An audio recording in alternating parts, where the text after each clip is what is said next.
Cool. Well, hi, I'm Tim Adams, multimedia producer at AW. And I think it's safe to say that the Olympics is on everyone's mind right now, but more specific topics within the games have popped up. And one of those is the debate about shoes. Now, we've already seen some fantastic performances at the Olympics. And of course, many are questioning the spikes and the super shoes being worn. So who better to talk about this than Paul Freary, our running shoe guru and product editor at AW, who joins me today. Now, Paul, we've seen some amazing performances already, world records in the men's and the women's 400 meters hurdles, especially. And there's lots of chat going around about how the shoes are being worn. So first up, what are the rules around footwear from World Athletics? Okay, so there's always been rules on the type of shoes you can and can't wear. But up until recently, they weren't, shall we say, strictly enforced, because there seemed to be no reason to, because pretty much all the spikes that were being worn, and in fact road shoes, were all very similar. And it first came to the popular attention, shall we say, when Kipchoge ran his first of all his first sub-2 attempt and the shoe that he was wearing there, and then the subsequent running of the sub-2 hour marathon in the Nike Alpha Fly. And these shoes were very unusual. They were very thick, lots of cushioning in them, what we call a very high stack height. Now, Kipchoge and in fact all the medalists at Rio in 2016 were running in prototypes of the marathon of this shoe. It was just disguised as an existing model of a Nike shoe that everybody else was running in. But on closer inspection, if you look at the photographs, they are, Kipchoge and Galen Rupp are wearing this very thick Nike 4% shoe. So it kind of slipped under the radar a little bit. But then that's when, and World Athletics have since come up with a new set of rules for both road shoes and track spikes.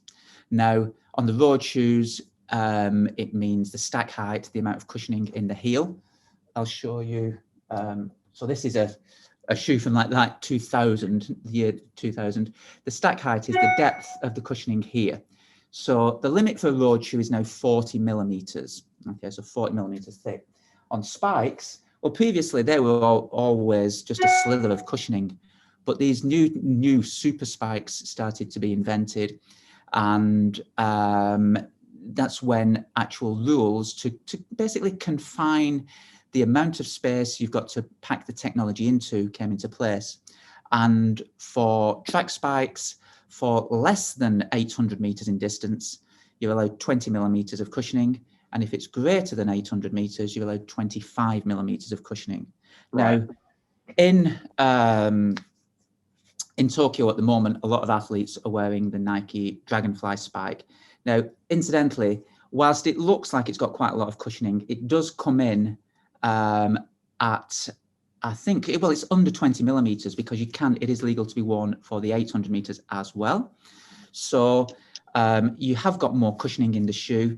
Another important factor for track spikes is you're only allowed one carbon plate. Okay.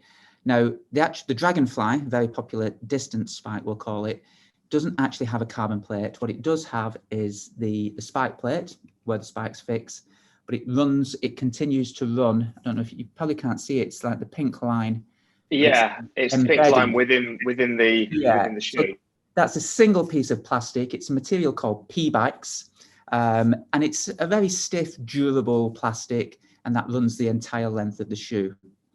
In terms of the benefit you get from this, spikes have always had a spike plate, and generally a lot of them have been made from P-Bikes as well. So, if we go back 20, 30 years even, you've always had a very stiff, more rigid spike plate. The idea being that it helps push you up onto your toes more and keeps you in a more of a forefoot running position. Okay. Personally, I think the benefit of the new spikes with the addition of this cushioning is really just the comfort. If anybody that's done a track session or a race, even a 10,000 meter race on the track in spikes, you'll know that it is pretty hard on the calves, the Achilles. Many a morning I've woken up after a track session in spikes 20, 30 years ago, and you can hardly get down the stairs because your calf muscles and your Achilles tendon is so stiff and sore. But in the newer shoes, you've just got a layer of cushioning, and that makes it a lot more comfortable to running rather, or racing. And the knock-on effect is you can train in them more often. So athletes are getting the benefit of training in nicer, more comfortable shoes more often, and the long-term benefits of that. So it's the training benefit as well as the competition element of the shoes that I think adds to the long-term improvements that we're seeing in performances. It's interesting, isn't it? Because, you'd think, generically that shoes, technology advancing, of course, would equal better results. And of course, that's the case, but it would also equal athletes being happier. But that's not the case. And obviously there is this debate about how widely shoes are available with certain brands. If you're with a certain sponsor, then you can only get one type of shoe. And does that type of shoe, is that advanced enough to get you to the results against another type of shoe? And then what's the influence with that? So why aren't athletes happy then? Well, a lot of it does come down to money. A lot of the professional athletes are obviously sponsored and get quite a reasonable amount of money to wear various brands' shoes. And in a lot of cases, it comes down to bidding wars over which brand is going to give you the most amount of money and bonuses for world records, championship medals, and the likes. So what you often find is the brand that has the most money to splash about picks up the better athletes to start with, and that kind of increases the perception of the shoes that they're wearing. They're the better athletes to start with, but they're all wearing the same brand of shoes. So I think that has an effect as well. But and money really is the end result of all of it. All the brands want to sell shoes. So they've all got super shoes now, carbon plated shoes with foam in them, track spikes with foam in them. And indeed, Karsten Warholm and Sydney McLaughlin both ran, Karsten in the Puma spike and Sydney McLaughlin in the New Balance spike. So both carbon fiber plated shoes, So who's to say? I don't necessarily think one brand is better or faster than the other. And at the very top level, these athletes are getting shoes custom made and to their specifications. I know Karsten Warholm, he wasn't entirely happy, despite his world record and gold medal, with the Nike shoes. But his Puma shoes were made by Puma in conjunction and with input from Petronas, Formula One team, Mercedes, and Puma. Their designers worked on the shoes. Karsten and his coach, who's a biomechanist or comes from a biomechanics background, had input into the shoes. They're very thin, full-length carbon fiber plate. And he said that he feels these shoes keep him up onto his toes longer in the race, So, and they're very unique shoes as well. So try finding a pair of those on Google Shopping. So hey, there's a lot of very fancy shoes kicking about, Yeah. I was going to compare it to F1 to an extent, and I'm right in saying that Karsten, you talked about the biomechanics around it, but the Mercedes team actually had some say in the potential design of shoes, if I'm right in saying, if that's the case with Karsten. They did, yeah. The Petronas, is it Petronas? What Formula One? Petronas, team? Yeah, they did work with Puma on designing, I guess because of their experience in moulding and shaping carbon fiber. Well, I was about to compare it to F1 because obviously with F1, Hamilton gets lauded, but then the people, the cynics of the world say, well, it's only the car, it's not the driver. Yeah. Is there a danger of that being in athletics now where people will say, oh, it's only the shoe, it's not actually the athlete, getting these times?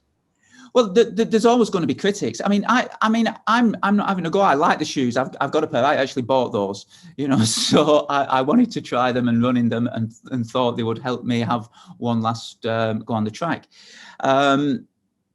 So I welcome and I'm embracing the technology, but what I'm saying is it's always been there.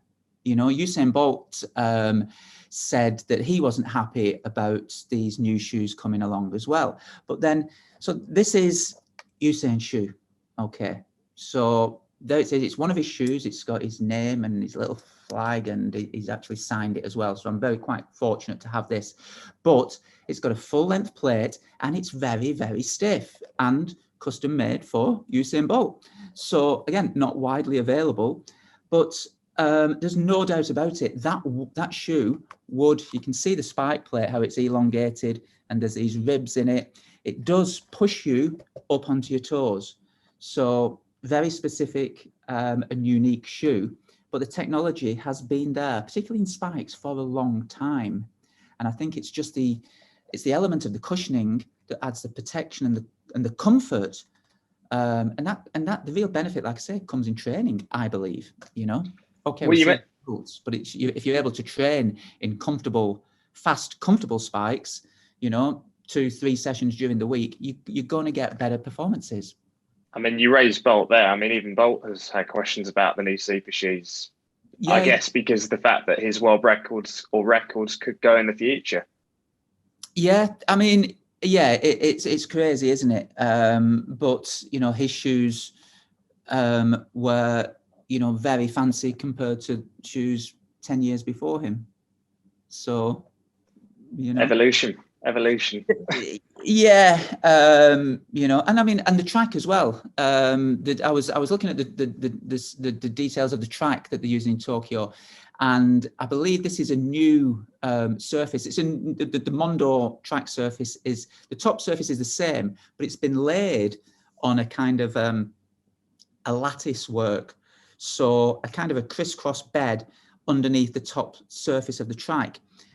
So I don't know how big the spaces, if you are in the track in the subsurface are, but what you'll get is an effect like a trampoline effect where the top layer of the track sinks in. Now, it's only going to be a little bit, but again, it's going to create a little bit of a bouncy sensation. If and the first time anybody goes on a synthetic track, they notice that it has a springy feel to it.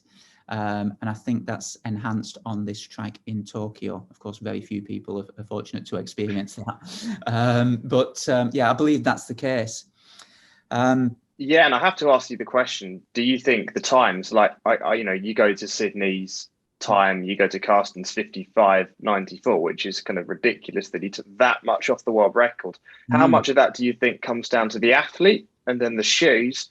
And then the track? I'm not saying put percentages on it, but like, how much do you think it comes to each of those three aspects? Well, I think the majority has to be, the credit has to come down to the athlete. They're working hard day in, day out. So the majority of the credit goes to the athlete. Yes, the spikes are very good and the spikes are the best they've ever been, but everything is the best it's ever been, including the level of competition as well. He was pushed all the way to the line pretty much. And I think coming off that last 2 hurdles, it was only when he saw how close it was, he was able to, raise his game a little bit and creep ahead. And all 3 of them in the men's running fantastic times. So it's the Olympics, it's the pinnacle of competition, and it showed, fantastic times from everybody. And we've seen all the fields, ladies 800, 6 out of the 8 athletes all running personal best. So you got competition, and the Olympics, all these athletes, it's the ultimate. They're all going to hopefully pull out the best performance in the Olympic final. And I think that's what we see, combined with a great track. We always see great tracks at the Olympics. There's always, you'll hear the sprinters are saying the track's really, really fast track, talking about how firm it is. So the tracks always advance a little bit.